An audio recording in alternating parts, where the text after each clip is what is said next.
চলমান ইরান যুক্তরাষ্ট্র যুদ্ধের শুরুর দিকে ইরানের মিনাবের একটি বালিকা বিদ্যালয়ে ভয়াবহ বিমান হামলা চালায় মার্কিন বাহিনী। এতে অন্তত ১৫০ জন শিক্ষার্থী ও সাধারণ মানুষ প্রাণ হারান। সম্প্রতি মার্কিন কংগ্রেসে ২০২৭ সালের সামরিক বাজেট নিয়ে আলোচনার সময় এই বিষয়টি নতুন করে সামনে আসে। কংগ্রেস সদস্য অ্যাডাম স্মিথ মার্কিন প্রতিরক্ষা মন্ত্রী পিট হেগসেথকে এই ইস্যুতে তীব্র ভাষায় আক্রমণ করেন।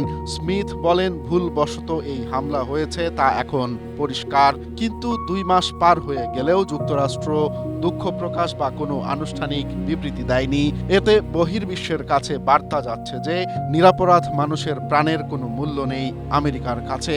যদিও হেগসেথ এসব প্রশ্নের সরাসরি কোনো উত্তর দেননি।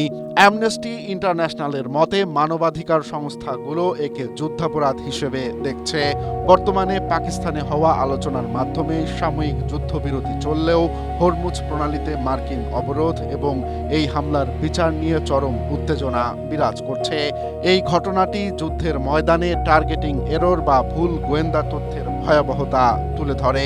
একই সাথে আমেরিকার মতো প্রভাবশালী দেশের কৌশলগত নীরবতা আন্তর্জাতিক রাজনীতিতে তাদের ভাবমূর্তি সংকটে ফেলছে।